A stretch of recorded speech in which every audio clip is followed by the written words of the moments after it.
Hello, everybody, and welcome to our commentary of the Heavenly Sword movie that got released 7 years after the game. It's time to put Okay, this wow, whole you. thing to By the time it rest. was released, the PS4 had been released. I have several questions. But I forgot. Sorry. As invested by the power on Netflix, the role of Graves will be played by Deji instead. Boof. So, yeah, apparently this movie had been in development for quite some time because it started as an experimental project between Blockade Entertainment and Sony due to the increase in CGI technology. So, in a sense, this was kind of meant to be something akin to Advent Children, a fully CGI movie that would make use of it, given how much CGI was a growing trend in film. Mm-hmm. So basically, in making the film, Blockade used extensive assets from the original game, which included a large amount of material archived by Andy Serkis.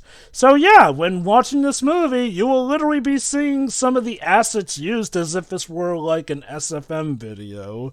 Which is not inherently a bad thing. I mean, apparently the initial cuts... cost at the very least. Hey, at least... And I mean, this movie had a budget of 1.8 million. Now, apparently the initial cuts were positively received, but in regards to overall reception, well, let me just do these notes here.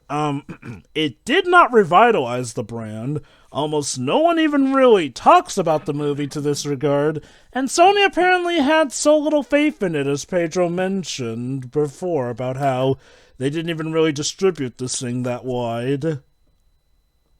Yeah, the Heavenly Sword movie is directed by Gun-Ho Jang. I'm hoping I'm pronouncing this right. He started directing in 2000. What's the thing?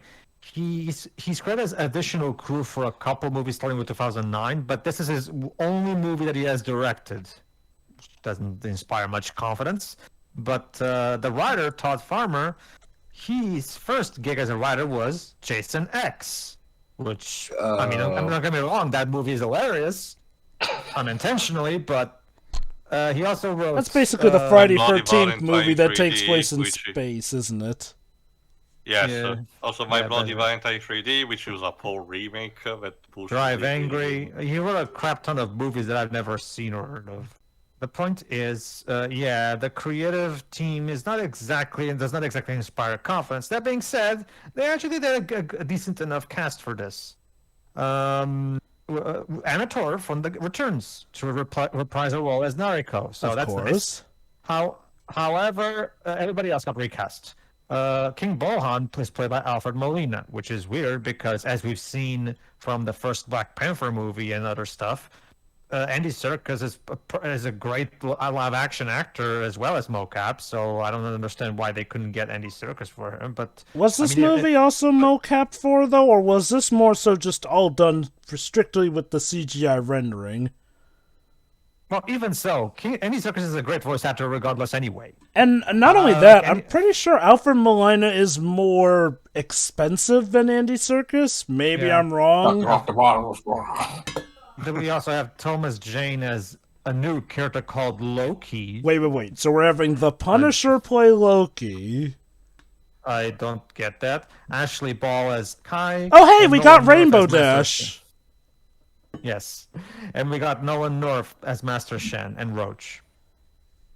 And this other woman named Renee Geerlings and Barry Denon. Hey, everybody, let's see if this is an underappreciated, overlooked gem, or if there's a good reason why nobody talks about this movie. We'll see. 3, 2, 1, click. And since Deji has never seen the movie or know anything about the game, basically, audience, the initial logo is Tricolors Worldwide, in case you're wondering. But, I saw like the first 5 minutes of this back in 2014, and I stopped. Wait. More than me. Before Pedro brought it up, I forgot that this existed. I'm curious, how did you see that movie? Was it like on DVD? Netflix. Wait, this was on Netflix at some point?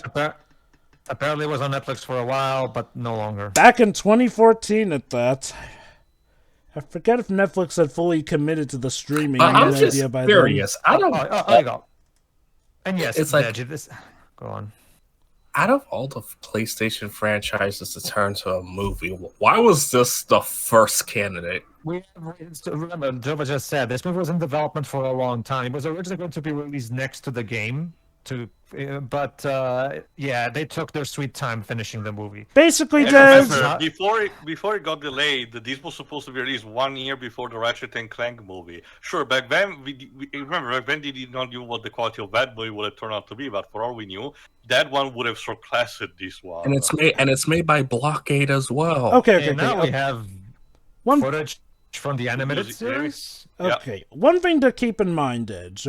Back when this game was released, Heavenly Sword was supposed to be one of Sony's big new crowning IPs that would carry it into the new generation.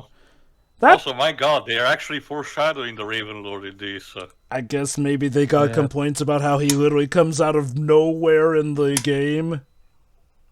That being said, yeah, that opening sequence we just saw before to the animation, that's how the game starts. That so far they're basically. It's straightforward so far. This is our first time watching it, everybody. We we don't know what we're in for. Basically, Dej, to reiterate, Heavenly Sword was supposed to be a big franchise. That didn't really pan out with how the game Kevin was. Munro. Not Kevin Munro. What? The Ratchet and Clank movie. Of course he would. Oh my God, that stock stock screen sound effect. It's used for memes. Oh crap! That we just can't escape this guy.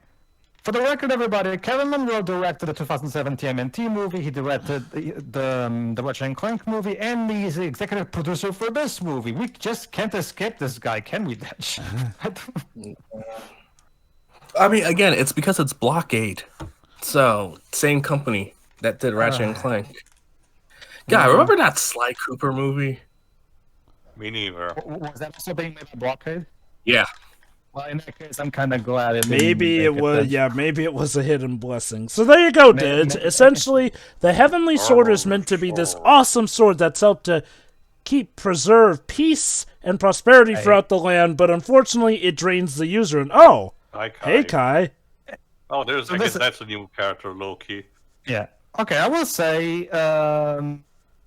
Okay, for the budget. Okay, let me see how much budget this thing has, because the frame rate of the animation is weird. Remember, Pedro, it was one. Tell this is the equivalent of a source filmmaker movie where they're just either using gaming assets. Like I said, Pedro, it's $1.8 million on the budget. I don't want to be too mean. That explains it. I don't want to be too mean with the movie already, but it's kind of reminds me of something else animated in 3D. Okay, here's the weird thing. Unlike the original animation opening, they don't show us Nariko's birth beforehand. Instead, she's just introduced here and now. Oh, you're our failure. It is weird because the Ratchet and Clank movie, for as bad as I think it is, at the very least it's well animated. This probably had more budget. Let me check. Okay, the animation on this is pretty much on par with the Miraculous Ladybug series, but that show has a TV budget. So of course, and not to mention, it's not produced by a big, super duper $1 million company. Hello, Master Miyagi. So of course you give it some leeway. This, on the other hand, yeah. Yeah, this movie has a budget of $1.8 million. Is that supposed to be Shen?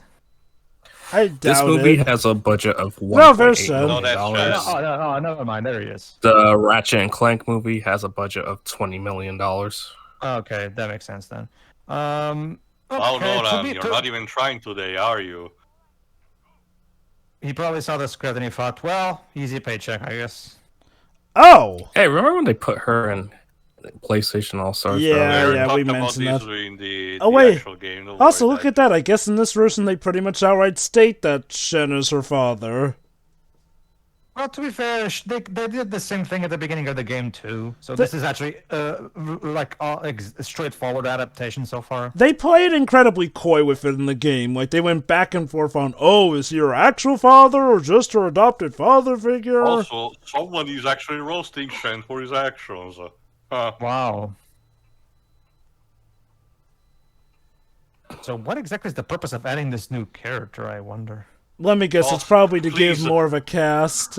I am so dreading. Please don't make him the love interest of Nariko. I really don't want that. Tio, I have some bad news. Cool. Let me see, what's the name? I Nariko don't has know. been found dead in Miami. I mean, yeah, that's what the franchise is right now. Oh, hold on. So this guy's name is Kyo? Kyo apparently. Loki. Oh, hold on, let me get. No, that's the thing too. She called him Kyo apparently. I don't. Let me see. Oh, okay, no, Q is Oh, yeah. another new character. But yeah, no, my bad. Sorry, ignore me.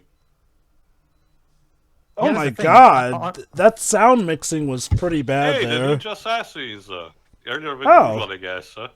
Yeah. I'm not kidding, Joe. I'm checking IMDb. There's no one credited for the name, no character credited for the name Kyo. So I have no idea what No, the no, hell was no, no, no, that. no, no. He's played by Nolan North. It says so on the Wikipedia page. You're right. Then who's Loki then? Maybe Thomas a Jane. general enemy. Again, No, I maybe get we that, haven't, I get maybe that, we haven't but just why is seen there him. called We have, Loki in maybe this we haven't movie, then? just seen him. We probably Pedro. haven't met that character yet. We're not. This is not God of War, guys. I guess somebody confused the franchise. No, Whatever. well, to be fair, this is before that, but again, like, I'm hoping there will be a point to it. Sure. That being So said, basically, this pretty much kind of starts like the game. So basically, the ninjas of Bohan are attacking the oh god, that Shen's castle and rendering. all that shit. Yeah, again, in case you're getting the hint that basically, again, this is kind of reminding me instead of those 3D animated, non safe for work material. Again, if this was okay. To be fair, this movie was not released theatrically. It was released straight to home video. Apparently, also on It was Netflix. actually Even showcased at the Cannes Film Festival. I don't understand why companies want to showcase video game adaptations and movies at movie festivals in like a desperate attempt to convince people, see guys, we can make movies, But it mentioned that multiple buyers actually opted to release the film theatrically in their respective markets, but not much more is elaborated on that. well, at least we get to see Kai doing her thing. If I may, there's that. I feel like Imagine if this movie was made in Source Filmmaker. I literally... You know what's funny? I made that joke first, and it looks like I was right in that sentiment. But anyway, though, I think an issue I have from the get-go here is that it feels like this movie kind of relies on you having played the game. Because, again, keep in mind, the first introduction we get to Narco is just, oh, you're our special failure. Like, unlike the games or, those... Looks like they're addressing one of our problems, Jova. Like the guy, why did you save me since I'm an asshole to you because the clan is an asshole to you? Well, we're a family still, so basically they're trying to portray, I guess, Nariko as the better woman. That walking on the stair. Yeah. Anyway, though, no, here's a bit of an issue with the story of the movie so far. It feels like it relies on you having played the game, because otherwise, you won't really get why they're going, oh, Nariko's our special failure and all that. Hey, more footage from the animated series. Oh, never mind. I guess they are going to explain it eventually via the animated series, I guess. Let's see. Basically, these animated sequences, they're from the animated series that was released alongside the game. So I guess they're going to use it to explain the backstory. Maybe the whole movie should have looked like this.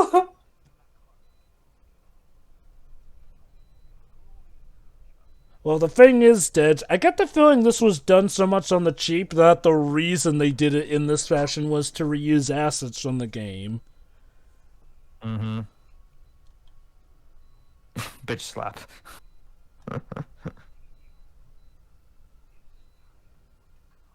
It does feel a bit weird that we're getting this backstory literally in the middle of what's supposed to be an action sequence, though. Like, yeah, they're gonna show that bit. Hold on. Okay, Dej, so you just bitch slapped the guy and took away his place in the throne. So obviously you're going to gladly take a sip from a glass of wine that he prepared for you. Obviously, right? It is totally not a trap. Oops. So the king died of terminal stupidity. To be fair, given what we saw in the game, it seems like that terminal stupidity was very infectious, given how almost everyone in the plot's a moron. But yeah, no, there you go. That's the backstory of him, and Oh, wait, but Bohan has he has a different face here. What the heck? Not touching the goatee. Okay, to be fair, actually, yeah, the mooks look exactly like they do in the game, so there's that. And Roach pretty much looks like he did in the game, but why the change to Bohan? Yeah, aside from the mustache and the goatee, he still looks the same. That's the So, thing, though. It's weird how whatever. much that just changed the look on the face. Like, yeah, it's a very small change, but it's a small change that kind of makes it feel different. You will be rewarded for your sacrifice, we say as we set a clan to kill everyone there. Oh, trust me, Dads, that is exactly the kind of lack of charisma Bohan has throughout the game. He constantly says, "Oh, I'll spare you," in the wake of killing and slaughtering so many, and taking Looks pleasure like in torturing them, and expecting people to believe him afterwards. God, like the way this is animated, it looks like I'm watching a Bionicle movie. Like, Yeah. An old Bionicle movie. Well, there were only a couple of them, and these Revengeries have been one of the first. I appreciate them for keeping to the character designs from the game, but aside from that, the animation is just. I suppose over the also place, to give him credit, they do show that this clan has more women in it, whereas in the game we were led to believe that Naruko and Kai were literally the only women in that clan. Mm-hmm. Let me guess, this is how we get the Heavenly Sword this time. Which, to be fair, is much better than how Naruko gets the sword in the game.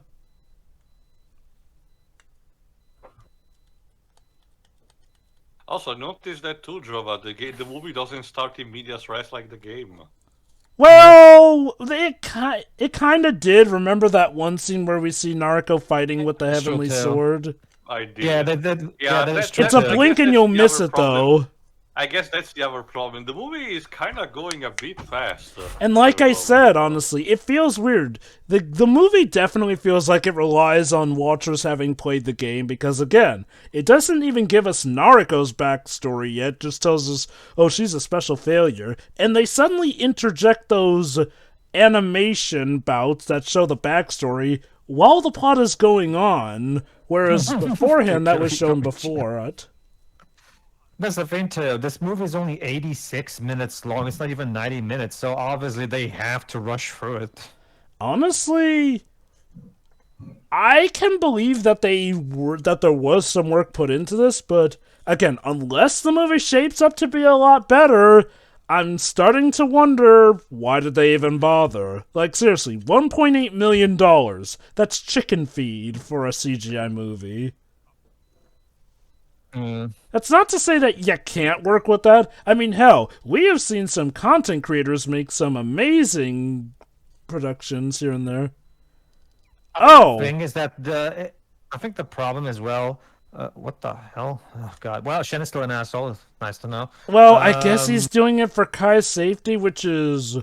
Yeah, basically said to Nariko has to, take the initiative and operate on her own. Oh no! Why is she the one that has to do it? Okay. I'm The the movie chosen hasn't one. told you yet, but but by this point in the game, we know that she's the chosen one. Oh wow! Yeah. Wow, this animation. Oof. Yep. Okay. Again, I'm sorry because it sounds so mean, but it really looks like I'm watching, porn stuff animated in 3D. No. I'm sorry. No. That's I'm gonna say this. Yeah, I'm gonna be honest. I've seen better porn animated stuff. Yeah. Honestly. Yeah, Wait, same. and we just cut to her running on the bridge? What the hell? What about the sequence where she uses the cannon to destroy the catapults? I guess we just skipped that and. Okay, question. Does the game have QTEs? Yes. Yeah, of course. Okay, basically, Dej. Remember It wanted to be a God of War clone, might as well. Not Okay, just that, the QTEs were pretty much a standard in that particular generation of gaming. it might not surprise you to know, Dej, but one thing the director Timmy wanted to go for was a very cinematic take on a game, essentially, which showed in it. Oh no, Shen, I guess, got kidnapped off screen. The hell? It's clearly a ploy that they're using in this case. Not buying it. Okay, you know, in the game we actually did see Shen get captured, so either this is a ploy or it's just a sloppy Okay, it happened off so screen also- bout. I'm sorry, but Alfred Molina is not convincing me at all in the role. No, he's miscast. This is not really the kind of role that he's usually excelled at. He's either terribly miscast or they gave him a pretty bad direction. It's like that being said, I'm guessing this is supposed to be the game's equivalent of that bit where we unlock the free stances. Okay, Oh, wow. Yep. This writing brought to you by the director of Jason X and My Bloody Valentine 3D. well, I'll be honest, Yeah, the writing whatever. doesn't really feel that much worse than that from the game. Well, in this case, Bohan just accused, Shen to be essentially a rapist. So Oh, Bohan goody. was pretty much kind of like that in the game too. there was a bit more class. Wait, hold on. Shen had a son? This Oh, was not in the game wow. for the record, Dej. Oh, Wait.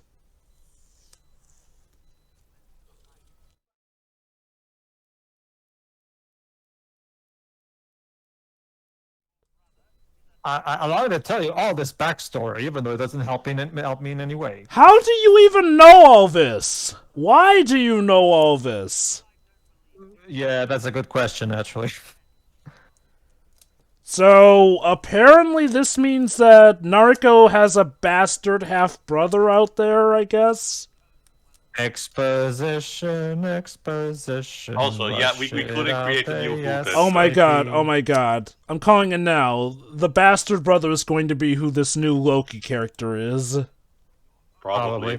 Oh, again, why not just... You've been reusing the animated series before. Just reuse the episode that explains Nariko's backstory. Why have Bohan spell it out and via dialogue? And That's... poorly like that.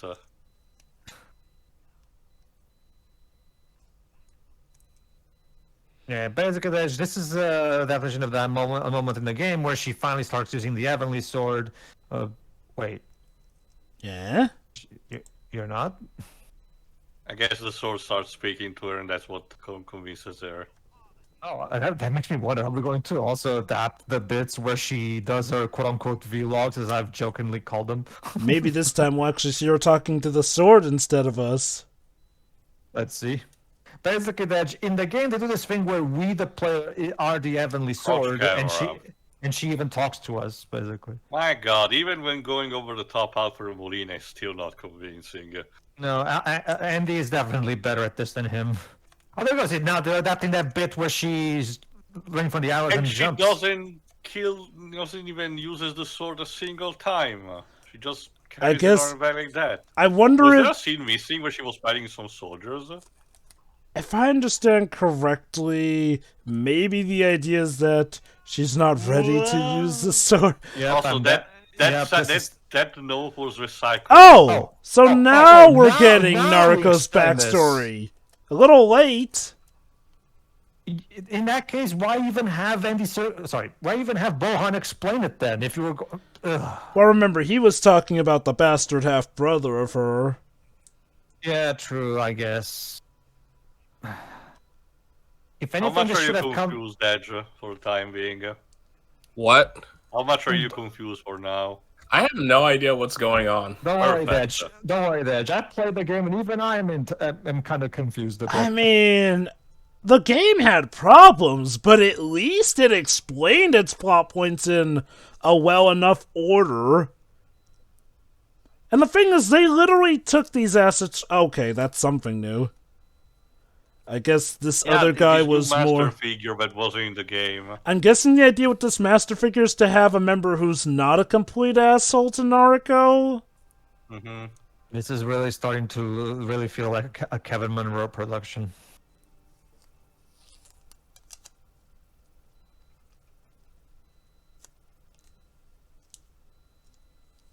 Hi. Gecko. Remember when Shadow of the Colossus movie was in development? Yeah. What happened to that? What? I think it basically went into development hell. I guess to give And this eventually movie canceled. one credit, at least Narco's hair isn't constantly trying to strangle her like in the game. So when are we getting that John Woo Metroid movie? Oh hey, Kai! This is disjointed because in the game, yes, Kai still saves Nariko. Wait, hold on. You had to flash back to that so quickly. Why not just have it be an actual scene shown? This is a directorial problem, so it's more of a problem on Gunho Jung. Like, honestly, I have to wonder... Well, you see, they saw the first season of Arrow, and they were really impressed by the use Wow, of that flashbacks. frame rate. I get it. It's to simulate the idea of a flashback, but that frame rate just looks silly. And also, I'm sorry, but... Oh, she's gonna eat it, isn't she? Well, she did it in the... Remember, she did this in the game too, to be fair. But yeah, no, does the director just have a fetish for flashbacks? Like, he literally makes scenes that did not need to be flashbacks. I can't really tell, Joe, because I've never seen any movies. Oh, I guess I it think gets she- away in in the this game- version. I think in the game she ate something else, not a lizard or a gecko. I think like a fish. Wait, hold on. So Kai and Naruto are sisters too? So Shen... Not just that, Joe, but notice what Nariko said. Wait, she said Nariko and Kaya says, and I said, wait, why did you not tell me that? Wait, you didn't know she was your sister, Nariko? So what you're saying is that in this story, Shen slept around a lot with women, and now we have to deal with all his children. This is kind of sort of a problem because as I did a bit on minor research in the game, and part of the fandom, at least when it comes to the game, ships these two. So this is awkward. Yeah! Okay, granted... I wonder, were some of these details that were like, Having a original... certified Luke Skywalker moment. Knowing the studio, Jova, this is just them throwing in the... What the hell? Wait, what the fuck was that? did she just I guess they kick wanted the to- arrow? They wanted to simulate the idea of the over-the-topness of the arrow that traverses a ludicrous type of trajectory. But seriously, it but looked it's like... not conveyed well. Oh my god, even Naruto's wondering how she did that. Kai's a little more bloodthirsty in this no, version. characterization. In the game, instead, she treated the killing like a game, but not in this kind of way. So in also, yeah, I think this is a good point to mention because I got a general idea and I get the idea we're not stopping on this. The only one official review of Rotten Tomatoes of this movie says, Heavenly Sword plays like the rough and finished cutscenes of a game, inexpertly stitched together with none of the player engagement in between. Press X to escape this hell. Well, it certainly feels like that so far, but okay. Not just that. So let's just go over some of the changes. So Kai is now Nariko's sister, which means that Shen had like 3 kids, 2 of which may very much have been illegitimate, and he kept that a secret for some reason. Not only that, but He gave her mom a gold, apparently. Yeah. Also, instead of being like carefree and very childlike due to her upbringing or whatnot, no, in this one, Kai's just thirsty for blood. Oh! Hey, at least here we're mentioning a bit before what happened to her mother. Yep. Which I guess it's being a bit more, organic foreshadowing also with the close-up. To give this movie guess some that's- credit, there have been some improvements made, but they're Too little, too late. yeah, they're in the minority so far. Go on, Pedro. 2 things. One, I kind of wish we would see it in a flashback within the game. And second, I'm not really keen on the way they're writing Nariko so far. Oh, I mean, she seems like, for example, just earlier when Kai killed that guy with an arrow, and Naruto looked absolutely horrified that Kai did that, which is really not in character for Naruto. If anything, in the game is the opposite. She encourages Kai to play Twin Twang when it's needed because she knows Kai is capable of killing someone and when necessary. it seems that in this version, Naruto has tried to shelter Kai more, so she's Combined kind of also with the surprised fact that she Kai hasn't can do that. killed a single, combined with the fact that she hasn't used the only sword so far whatsoever, I'm calling it a case of adaptational wimp. The thing is, Yeah. is that, well, so does Naruto just never know that Kai is killed? Because we literally saw Kai kill some people in the opening fight scene. So, what the heck is going on? Anyway, I'm guessing this is another different village where... Yeah. Again, That I guess said, an these are some advantage of the different movie over the game. mooks. Yeah, these are different armor. An advantage that they have is to expand a bit more the war building and stuff. And finally. she just cleared through that metal easily. To be fair, it's the Heavenly Sword that can buy that. Fair enough. Wait, so you act appalled when Kai does it, but you're just fine with spilling blood yourself. Hey, Dej. So basically, this movie has an incredibly confusing plot, haphazard pacing, and questionable writing. Yep, it's a Kevin Monroe production, all right. So, okay. So I looked up that the person who played Naruto in the game, Anna Torv, was Test in the Last of Us HBO Yeah, show. we noticed that Yeah. when we covered the extras in the game. Yeah. So at least I she can went tell- on to I greener can tell she's- I can- pastures. Well, so yeah, at the very least, she managed to get some really much better material, though. So Okay. that's- These stock sound effects, we just had that extra part where they emphasize how important it is to have sound effects in the product, and this instead cheaply uses very stock sound effects. Wait. No, wait. We literally saw these two characters get hacked and slashed by the bad guys. While How they're are they recycling, okay? yeah. Wow, that's pretty lazy. I mean, yes, I get it. Sometimes you get that stuff in a game, but in a movie... So, we have only 1.8 million as the budget. Who do you think we are, Studio Ghibli? That being said, maybe don't use blatant clones. Speaking of which, so movie-wise, what exactly is the plot at this point? Just run to our next destination, I guess? Naruto running around and killing people, I guess. Also, you All just the- kind of the point of the game too.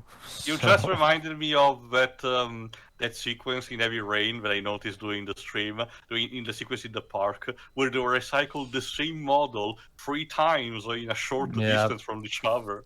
So, Yep. so maybe it is to be believed that they actually did capture Shen off screen, because I assume that's what the plot is akin to the game, Rescue Shen? Oh yeah. Well, that was the plot in the movie in the game too. The thing is, they They- do such a terrible job establishing things in this movie. Again, here's the thing. In the game, we actually saw Shen get captured. Here, it's just off screen. I went in with this with an open mind. However, the moment Kevin Monroe's name popped up, immediately I knew this wasn't going to be great. And yep, my fears confirmed. I just have to wonder, whose idea was it to add a cuck arc into this? Like, seriously. So suddenly, Shen was apparently just this Because cat... Jova, it's about family and being bonded by family. Jova, I That hate makes to break it plots to you, but- incredibly better, don't you know? I've recently learned cuck arcs are extremely common Oh, yeah. somehow for some reason. It's not it just feels like cuck arc, the easiest. the idea of having always being connected to family. Like hello, yes, it Loki. can... Oh, there we go. Oh my god, please tell me you did not also do it with Shen. Remember, that's what Boan said. That apparently, according to Boan, Shen went around raping people just to have a male hair. So, yeah, apparently this male heir, Loki... Which, left- by the way, that was not in the game whatsoever. Shen was still kind of an asshole, but there was sort of a point in his harsh training, for as bad as it was in here. Well, I don't really care what happens to him because he's just that reprehensible. Really. Now, granted, maybe the bit about him raping to fulfill the prophecy was a lie made by Bohan. I would hope that's the case if they expect us to like Shen like the game expected us to like Shen. Which, to be fair, even the game did a crappy job of getting us to like Shen. Okay, so apparently Loki went off to be a blacksmith for some foreign king. Mm-hmm. Okay. So the reason they came to the village was to try and track down Loki, the male heir. Whiptail. Basically, that Whiptail is one of the major generals that we fight in the game. She's the voluptuous one, as you can see. So okay. So if I understand correctly, the plot of this is that Nariko has to do her duty and get the sword to the male heir Loki because he's the one who's supposed to fulfill the prophecy. Basically, Dej, in the game, there's this kind of out-of-nowhere sexist plot where it turns out... Also, that woman was able to stab a guy with a pitchfork through armor. What? That is some pretty crappy armor. Like, the Heavenly Sword, sure, but really? A random villager with a pitchfork can kill you? These mooks suck. I will say it is, however, like I said, location-wise, the movie so far is a bit better than the game, because the game literally was just confined to Dariko's, main town that we saw at the beginning, and Bohan's palace. So here we're traveling through different places. Of course, it's water, so let's fight Whiptail here. It's also a better excuse because our arena in the game was just a place that conveniently filled up with water for a fight. But, yeah, Dun, dun, dun, dun, dun, Oh! dun, in this Oh one, my her God, that eel thing looks actually, terrible. Okay, so the It eel looks can about- actually come alive in this version. Unless that's that snake Whiptail looks about herself. How deep is this place? That snake looks about as convincing as the That's sea that monster was from an Red eel. Sonja. Hey, Taylor, that sea creature looks about as convincing as the sea creature from Red Sonja. Wait, To wait, be wait, fair, wait. that one was apparently in universe a robot, so... Wait, hold on. She used a spider pun, even though you're fish-themed. Gotta need to stay on brand, ladies. Also- Freddy Krueger makes bad association. Also interesting that they're having Kai fight Whiptail. Also, at least this movie gave Kai a means to do some melee combat. And in Just... general, it's I was good gonna letting say, her do go you or get to something. play as her in the game? I guess Yes. Not much. Yes, however, Better she's than you, only... Better than you think, worse than you'd hope. Let me put it like this. She's fun to play as. The problem is that she can only use ranged projectiles. Oh, Wait. there's Nariko. She defeated the Really? screen. Wait, wow. No, really? That's Whiptail defeated? I mean, don't get me wrong, Whiptail was the first general to die in the game too, I but... think it's like 5 minutes of screen time.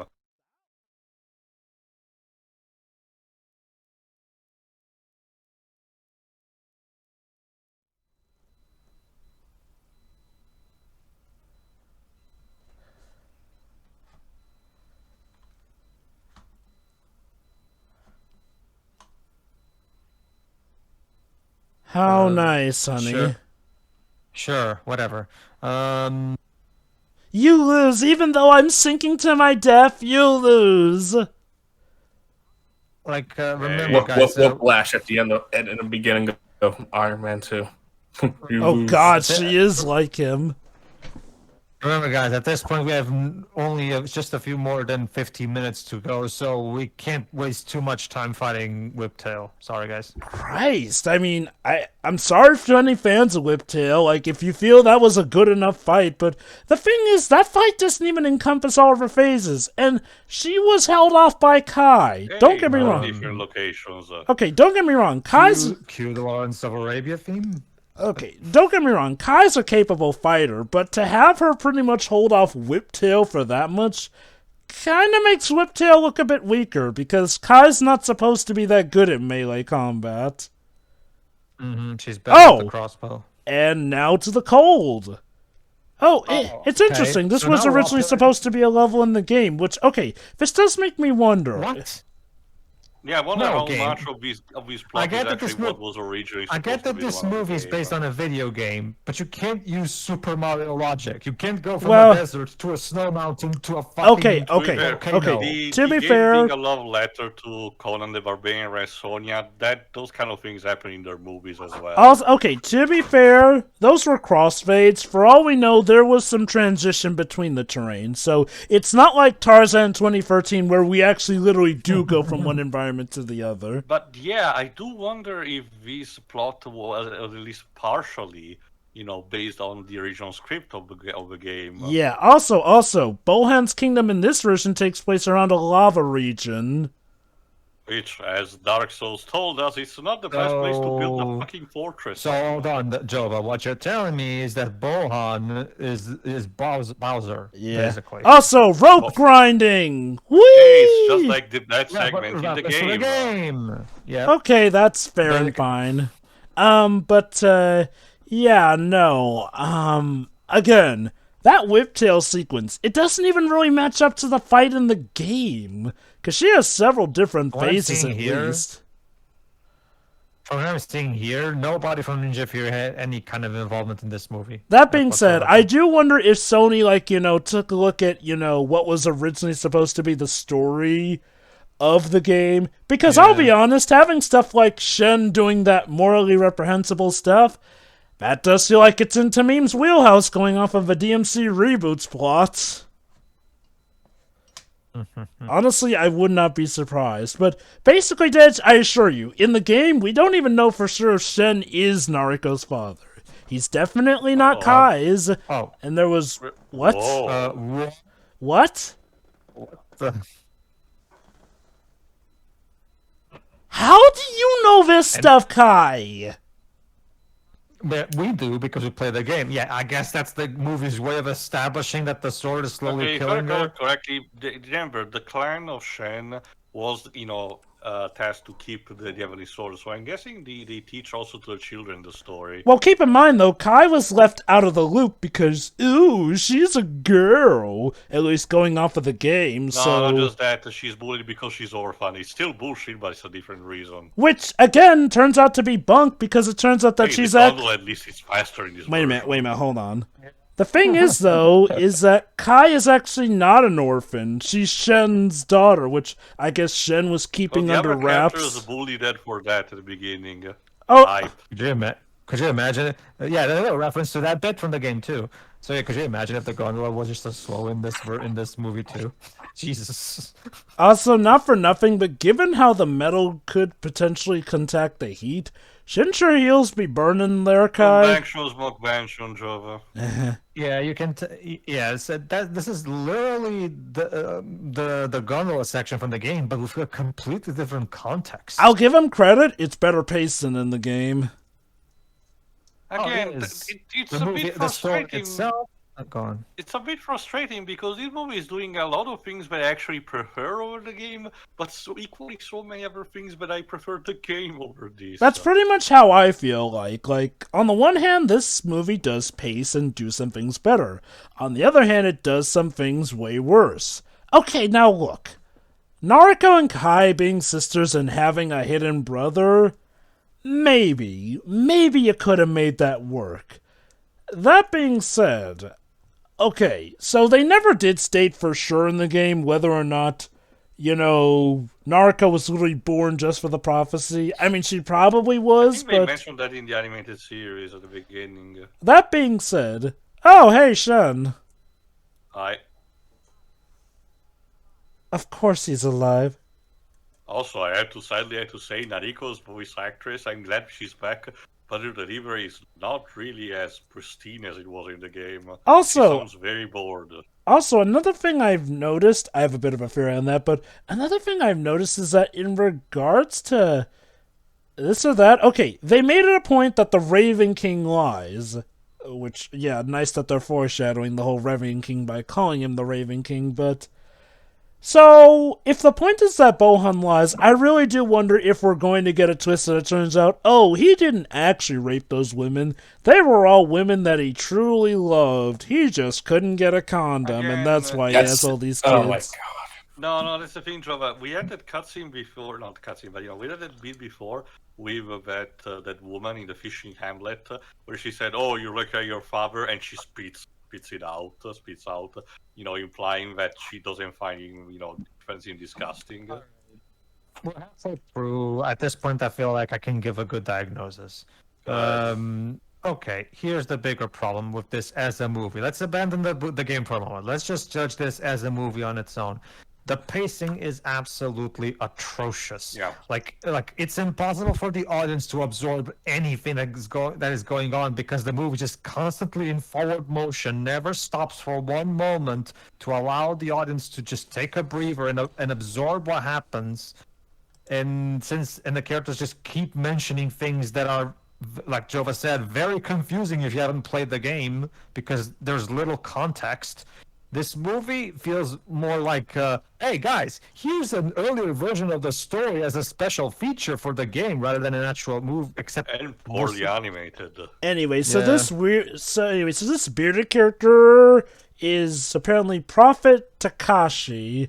He's a character played by Barry Denon, who also plays Flying Fox in this movie. Wait, what? Alright, hold on. Hard work. Gah.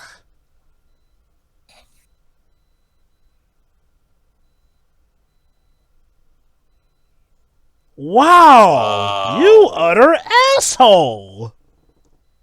character for him, but doesn't change the fact that it's a problem. I mean, I think he may be even more of an asshole in here than he was in the game. That much that's already been established by this point, Joe. Wait, oh my god, Tio, I just realized something. You want to There apologize was for no the other choices you way. I made? wonder if it's The a world case of needs to be always. saved. Wow. You said you wouldn't apologize for that. Tio, I just realized something. Shen is David Kane. Slept with all these women just to get the ultimate warrior. Yeah, no, he deserved that. Shan in this movie is basically the oil company president from South Park. Like, we're sorry. Sorry. Oh, but look, guys, it's okay. Now we can embrace, because now we're all one happy No, I'm family. sorry. Normally I try to be as Wow. open-minded as I can for So- these characters, but no. This version of Shen is just awful. Not just that. I want to talk about the pacing of the scene. In just the span of, like, what, 30 seconds, we Yeah. went from him admitting that he's terrible, from from Kai slapping him, to both of them hugging him and forgiving him. Wait. because Is he he's their actually about father. to die? Yeah, he did mention that he was. Wow. So we didn't even get to rescue. Wait. She already has the healing power? Okay, to explain that, Naruto is basically the reincarnation of what is basically this universe's Jesus. And she has magical powers, basically. That's the thing, though. The What? healing power only shows up at the end of the game plot. And, oh, this is how... Hey, Dad, you know what that reminds me of? It reminds me of Master Roshi reviving Wait, Goku with Kamehameha. wait. I'm sorry. Nariko, you're not the chosen one. Don't you ever dare heal me again. Like, my dude, I get you're a sexist prick, but she Now we're just getting saved into Man of your... Steel's. Eh? Now we're getting to Man of Steel's Clark Kent levels. I think you mean the father Kent. John Yeah. Kent, yeah, but... John no, Kent. seriously, though. She just... Okay, so... They pretty much just foiled the big plot twist that, oh, despite what everyone thought, Naruko is the chosen one by showing that she has the healing move. Anyone who's played the game will know that the healing move only came at the end, when she was in her Super Saiyan form powered up by the sword. I'm sorry if we're spoiling such a wonderful story to you, Dej, but if it's only to emphasize how bonkers this movie's plot is in regards to anything... Like, okay, even ignoring the game, you kind of blew your load there. They're going on about how Naruko's not the chosen one, even though she clearly did something that only the chosen one should do. This is like if the Harry Potter book series said, oh, Harry's not really the chosen one, despite literally all the evidence I pointing mean, to be towards fair, it. Joe, but the fan theory is that Neville is instead. Okay, I'm talking about in-story stuff, though. Like, this is stupid. Oh yeah, speaking of Bohan is barely... Oh, been- right, in this fact, guy. Yeah. Wait. Yeah, Oh, he died off screen? You couldn't even animate his Weebs would death? have been so pissed. Like, that's the thing. That's the thing. They animate him going into battle, but then say he died. Like, why did you even... Oh, that's why they introduced a new character, to give us a sacrificial lion. Just to free him. Fuck. Oh. Hey, at least you can say it's progressive because they're not frigging a woman this time. but that's the thing, though, that the game was already like that. The game did actually one of the few good things the game did was having a genuinely good, strong female protagonist. So So this movie No, is not really compensating for I'm saying anything. a woman didn't get fridge. It was a man. I'm starting to believe the way Narco is in your Oh, was there's thanks to Loki. Terry Pratchett's daughter being one of the writers, and guess who she's missing from this?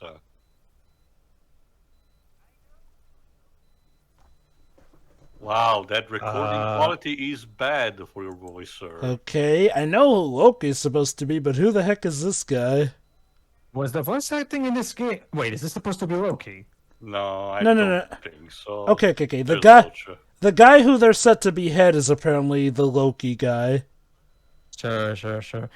Yeah, but like Theo said, was this movie recorded by fan equipment on YouTube? Like, Oh, okay, so apparently those two villagers sold Loki out and they get gold for that.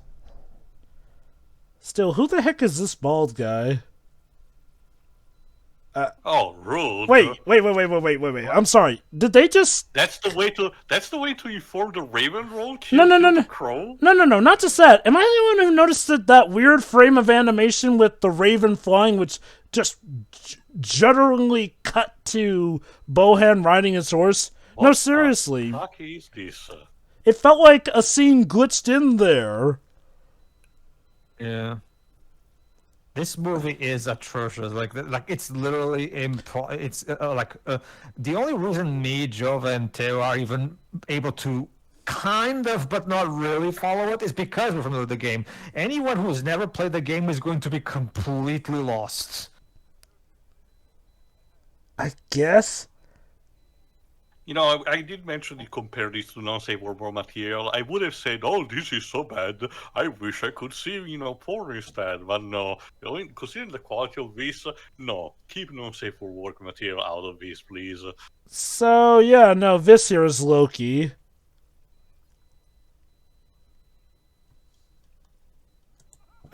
Thomas, what accent are you going for there? I can tell Nolan North is having a bit fun playing Rocha, at the very least.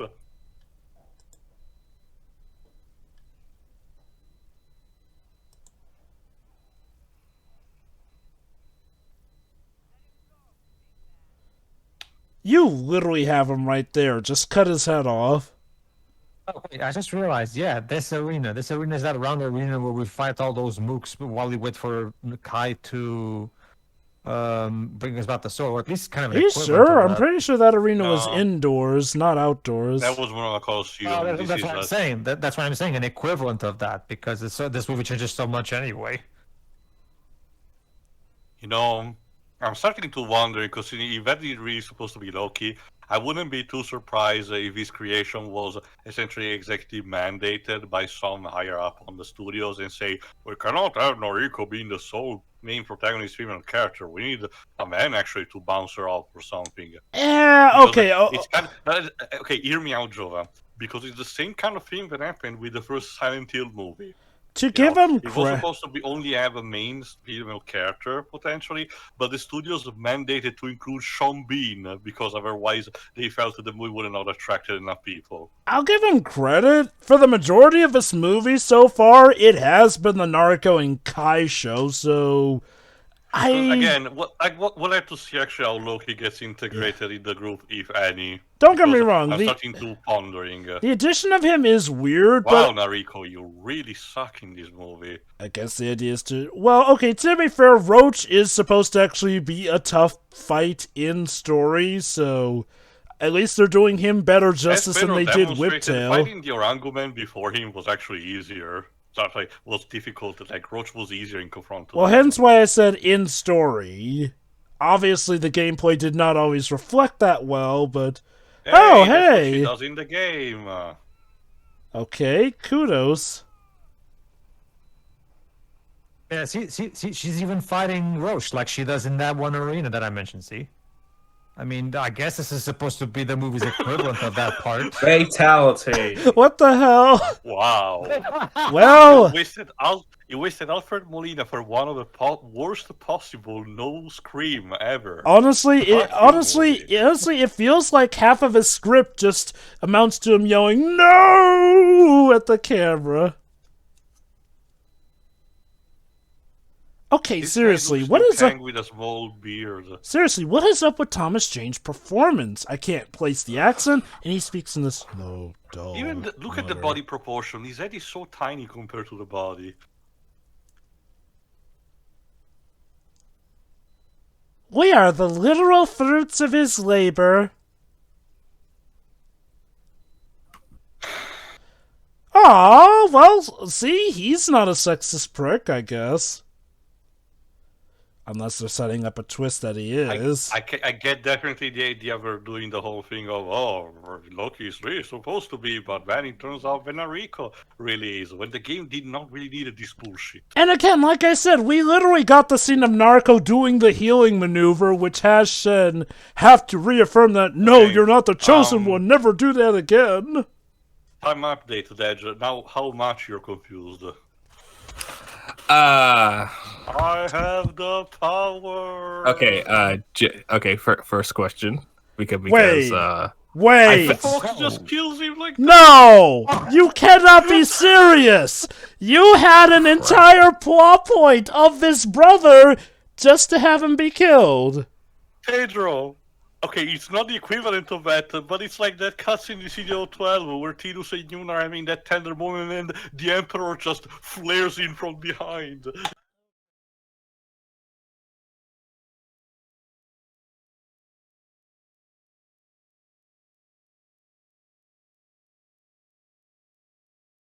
But no, seriously.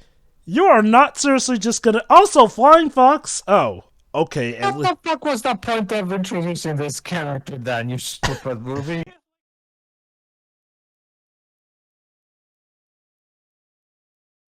Okay. I'll give the movie credit. At least Flying Fox actually takes the damn initiative and blocks the sword instead of letting them get it like he did in the game. Wait, are they doing what I suggested What? in the game? Oh, snap. Maybe. I think they may be. Also, I do dig how they gave him bladed sandals. Shows that he's really about them blades.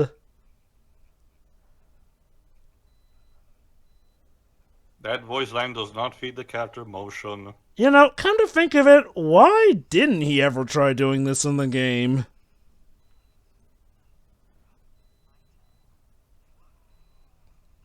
If anything, there should have been a section where Nariko is the, while being the pride from the Ebony Sword, she has to, work with what she has. Not necessarily just a sword, but very barehanded. So, are we getting like a boss rush? Like, so we dealt with Roach, and now we're dealing with Flying Fox? Which, okay, to be fair, the game was kinda like that, but even there the pacing felt a little bit better. Okay, honestly, it feels like between the game and the movie, it's about a pick your own poison. Do you want a game that technically makes more sense but has terrible pacing? Or do you want a movie that technically gets itself over with and does some things better, but holy cow, can get incredibly nonsensical at times? Oh yeah, right. Wait. So I'm guessing they're gonna have him hang Kai like he does in the game, probably. Oh yeah, come to think of it, are we gonna have Kai's flashback at some point?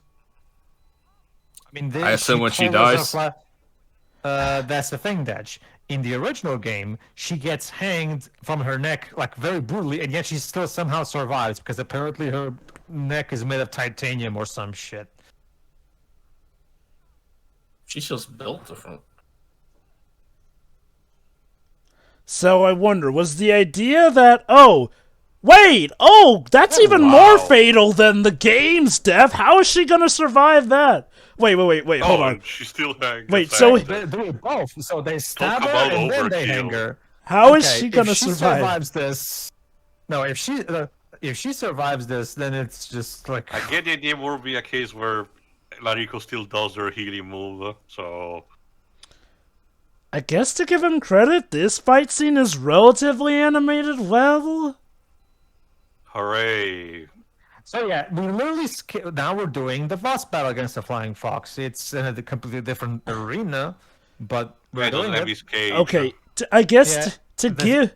Sorry. Oh, and he disappears. To give the movie credit, the game also had a lot of plot stuff happen at Bohun's kingdom as well. So the cloning. They're doing the clones like in the game. Okay.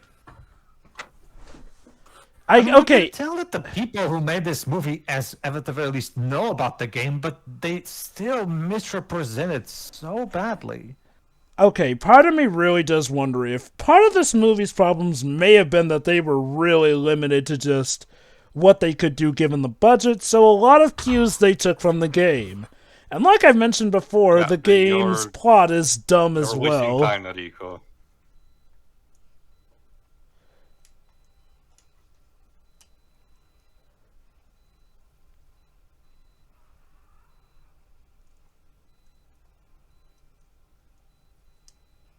Oh, look, it's just like in the game, a shit ton of enemies all at once surrounding you. Except, Guess it's faithful. except It's in the faithful. movie, you can do a lot better moves than you could in the game.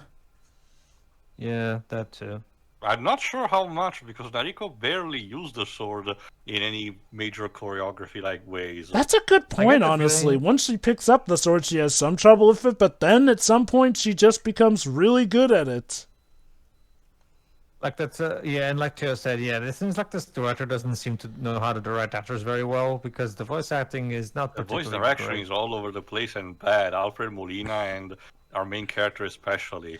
Uh, I can tell that Kai's voice actress is fine for the role. If I may ask, how do you get Alfred freaking Molina on a $1.8 million budget? The same way that Nutcracker movie got Jim Belushi for the Rat King. Speaking of Alfred Molina, Bohan has so little screen time in this movie. I Yeah. wonder if they kind of had to Considering he's the main do... villain. Yes? No, I was just saying, like, he's the main villain and he has so little screen time. I wonder if they had to do Bullshit. that because, you know, small God damn budget, it, so they could only Nariko. pay Molina so much. Uh, Did you get them all? Wait a minute, hold on. Come to think of it, if she kills Flying Fox, then that robs Kai of her awesome moment where she, well, quote-unquote awesome moment where she kills Flying Fox, so Kai's dead, right? Yeah, she's been hanged there for so long with a stab wound. You know, Enrico, you can pull her off and then weep. She's fine. Oh, never yeah, mind. he is He's still fine. alive. With more and more Wait. clothes. He's supposed to be the fox, but yet he's posed like a peacock. Yeah, it's weird. I guess the idea is that the blades behind him are supposed to resemble the fox Double his tails, wings, but No, doubled his wings. Again, No. the idea is a flying fox. The fox comes with a more sly appearance and personality, but the flying part is for his weaponry. which physically doesn't really make sense, but I guess we can just say Oh magic. wow, it's the final boss from Kingdom Hearts 2 throwing things all over the place. Okay. And Fall. Ow. Ow. Wow, Nariko, you really suck in this. Yeah. Well, hey, Say she... what you want about the clunky controls of the games, at least they make sure to look Nariko badass. Yeah. Oh, wait, there you go. She just screen cleared them. With the flash, I guess. Chaos Blast.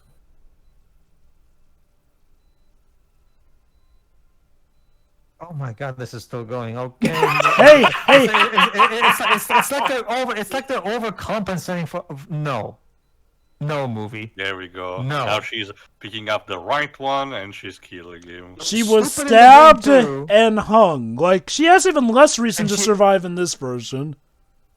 Yeah, it was stupid in the game, but now it's even stupider. I get that you still want to have that moment from the game where she saves Nariko at the last moment, but And I guess we're to assume that she shot the real one. She found out the real one among the clones. somehow. Ah. Bye. He's not even really falling to that great a... Okay, why did you blur the background that he was falling on? It's technically not that far away. Nariko, that's your cue. Free your friend. Oh, Your soul can detach itself.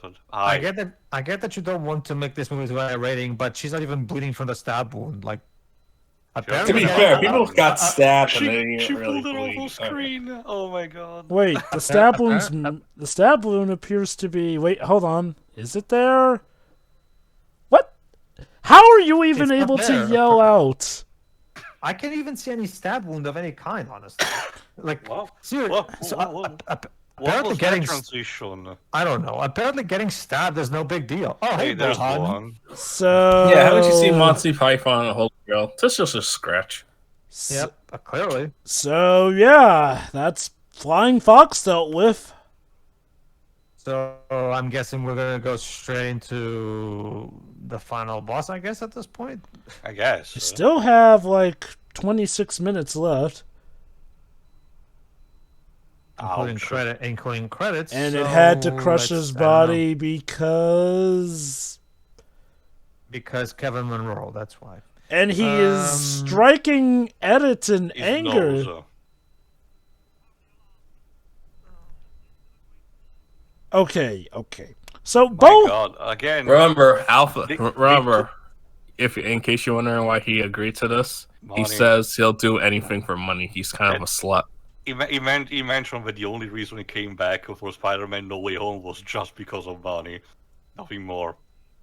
That being said, Did he they even took the really fun get out that of the much money? character. did he even Like, really? say what you want about the plot of the game, but Andy Serkis was so enjoyable in the role. Yeah, like Yeah, he here was. they definitely make Bohan more subdued, which I guess to be fair makes him more competent, but at the same, like you said, kind of does take away some of the fun. Feels like they threw out the baby with the bathwater.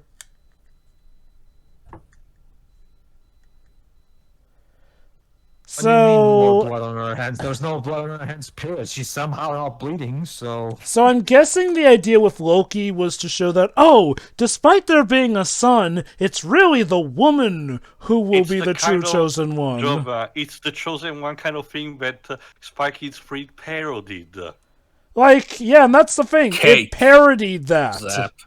The keyword being Like- parody. Like, again, that's the thing that they say. If you have a media that's being done really that knows how stupid a plot is and parodies it, another one that comes along and tries to play it straight will only look bad in Wait, comparison. does she have hair powers?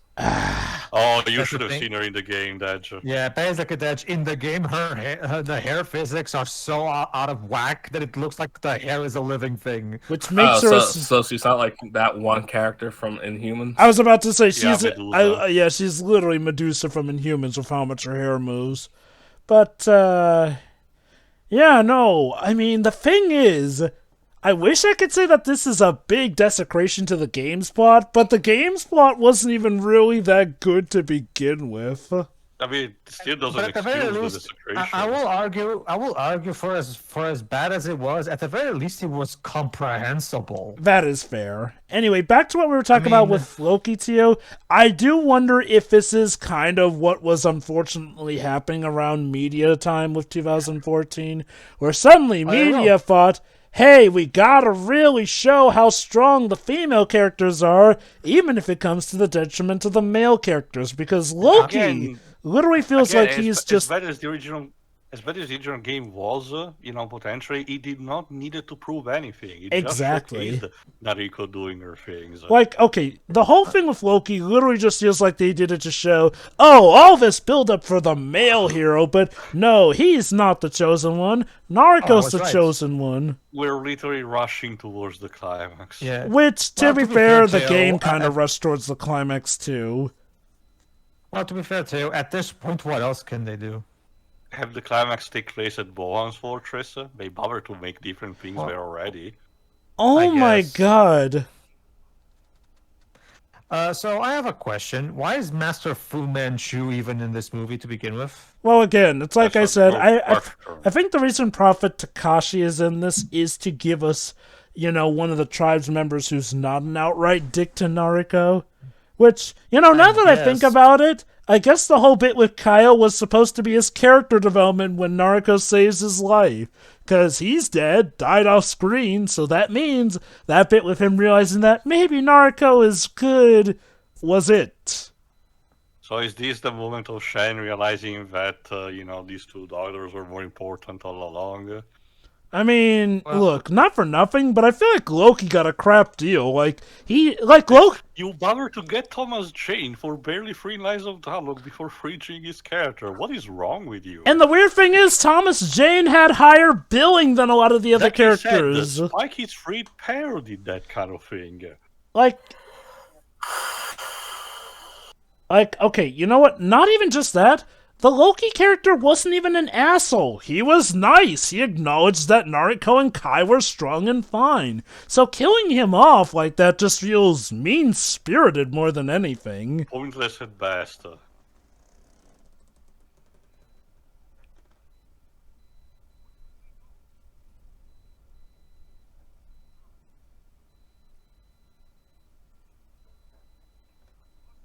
Oh my god. Again, here's my problem with this. The thing is, at this point in the game, well, okay, you know what, maybe this is better than the game, because in the game, just out of nowhere, Shen and company are like, oh, now we support you, Nariko. So I guess in the movie, this is to show how they finally, truly believe she can win. Not that this is well done either, because here's the problem. If you're paying attention, you should know Nariko's the chosen one. She did the healing move, which is that legendary move. So no, you kind of blew your load with any doubt of her being the chosen one. And yes, I'd argue even by 2014, we were wising up to cliches like this.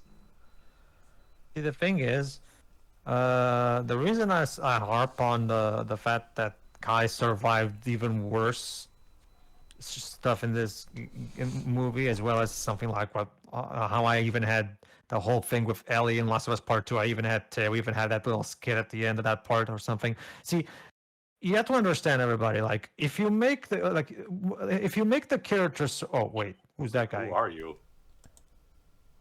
Eh? Okay. Ansem? Please tell me that's not Loki. Wait, is that Kaio? Where have you Probably. been? He might have been corrupted to the dark side. Probably. Let's see.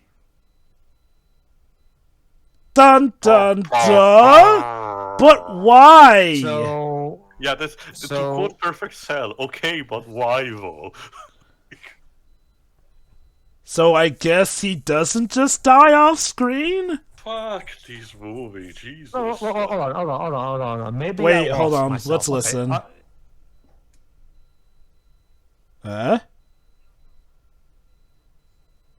He sold them out from the very beginning. He was a double agent. Wait, for the clan?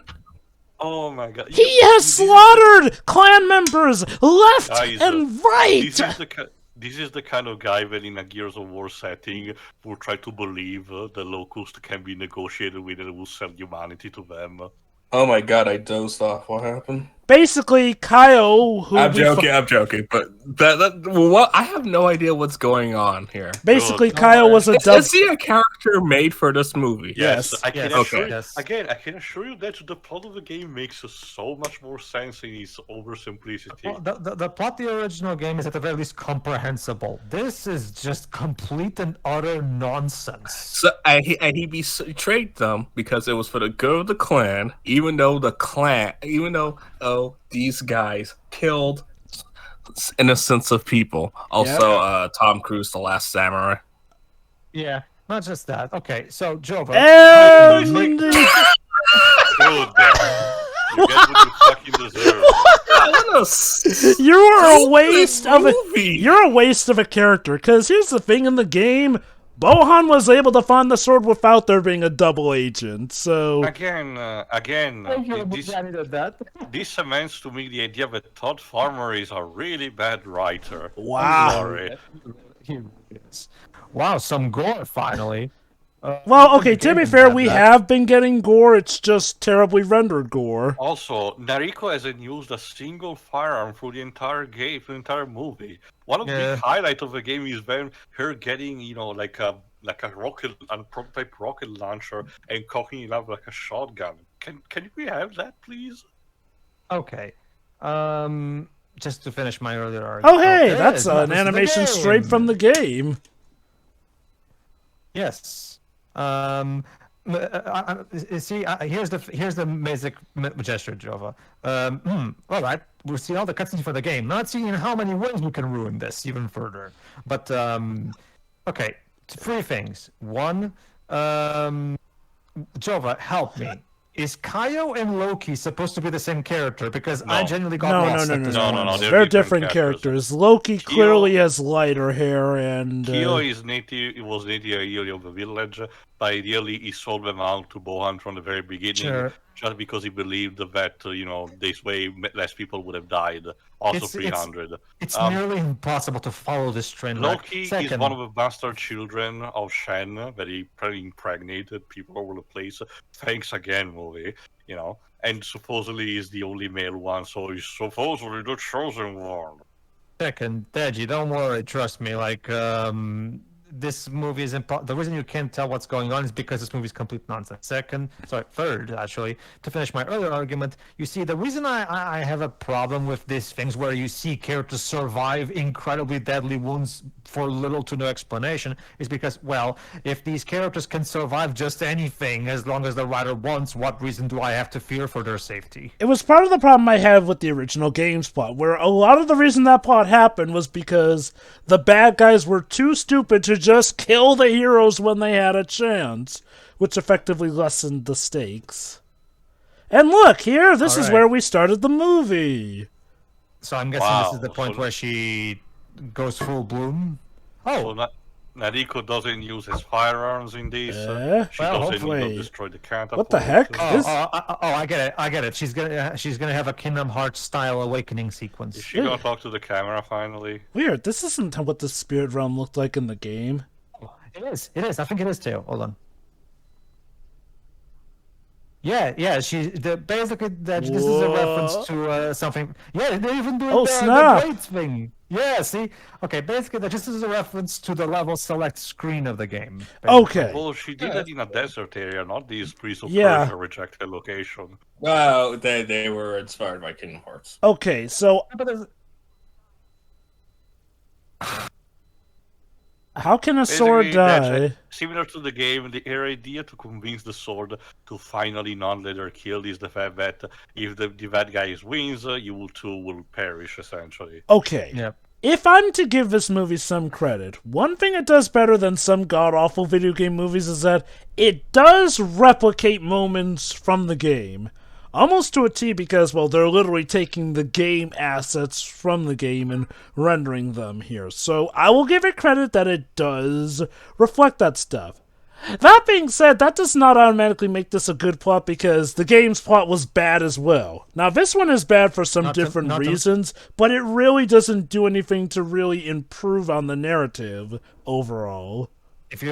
Not to mention, Joe, if you Oh really like my that, like, god, they kept the super form as that They kept stupid the Avatar bloom. state. Wow, and the broom looks about as bad as in the game, so yeah, it pretty much looks exactly like in the game.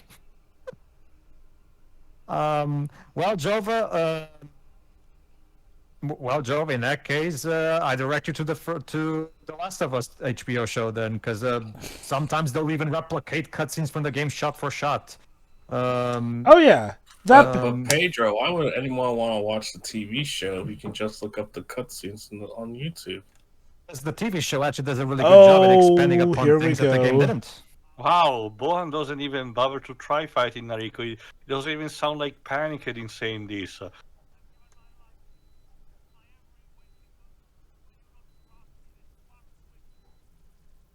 Wow, just talk about not understanding what the original did. Okay, let me put it this way, Dej. Basically, Naruto is the avatar, and Bohan becomes the dark avatar. There you go. That's Yeah, basically he's it. talking to the main villain of Klonoa 1.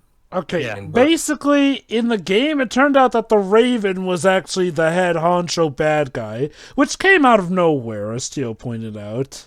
This was a bit more foreshadowed, but not that much, I have to admit. It's like Teo said, the movie does some things better, the game does some things better, they're both bad plots, but I guess maybe if we combine the best aspects of them together, we could have gotten a good or mediocre thing instead of just bad. This is still. Oh far worse than the hey! game. Oh hey, they quoted the Yeah. game.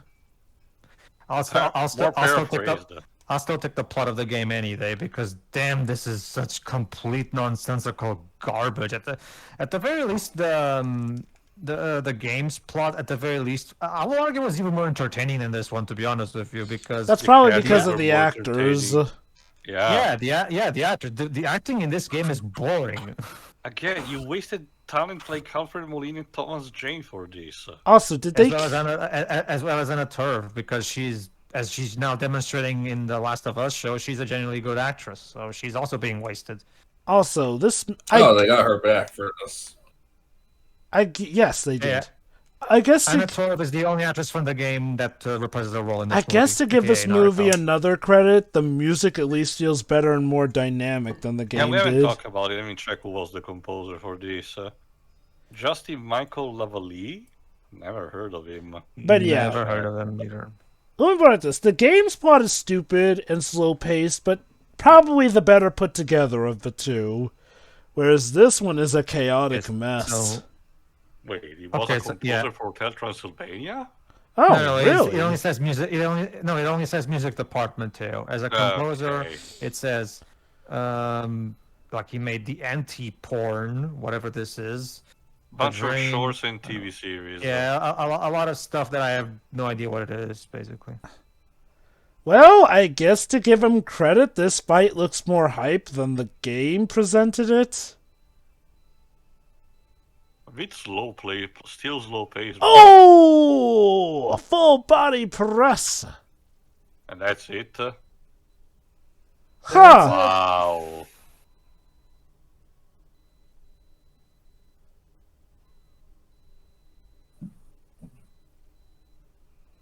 Ah, so just like the game, the Raven King's a sore loser and pecks out his Accuracy eye. of remaining guys. Mm-hmm. Well, I'll Five. still take this. Well, I'll still take this over the incredibly drawn-out bullshit final boss of the game, I guess. Yeah. Oh, hey, Roach, you're Oh, alive. hi, Roach, huh? And his shell is intact Please again. don't hurt Daddy. Yeah. So we know how this goes. Yeah. He calls him son for the first time. I blah, guess blah, to blah. be That's the fair, thing, Pedro. We haven't established in this case that he hates Roach. The movie Yeah, that is did not true. showcase it. so I guess that's to true. I guess he's a better father to Roach in this version. Oh, and random And cut. there's no emotional value in the cutscene. Again, to compare it again, Dej, in the game, Roach showcased actual humanity and actually asks Nariko to let them being gone, and Nariko actually agrees to that. There was actual genuine understanding with the character, and here he's just angry, and Nariko just leaves. Fuck off, movie. Oh God, here we go. That Yeah, line she's really is just still saying stupid. That line is Yeah, incredibly you- stupid. It was stupid in the game. It's stupid in here too. Wait, did she just give her a kiss? Why? Kiss on the No. To be fair, it was in the forehead. Okay. Yeah, and kiss on the forehead. It's weird, like the way they moved her head there made it look like it was a kiss on the lips. Oh, there you go. There's the Ellie move. All right, let's heal her with the Kamehameha. There you go. Yeah, it's basically. So like that. again, like I said, unfortunately in the movie they blew their load early by having her heal Shen from dying, so yeah, no duh, she was the chosen one. Again, guys, this was presented at the Cannes Film Festival. I questions how people reacted there.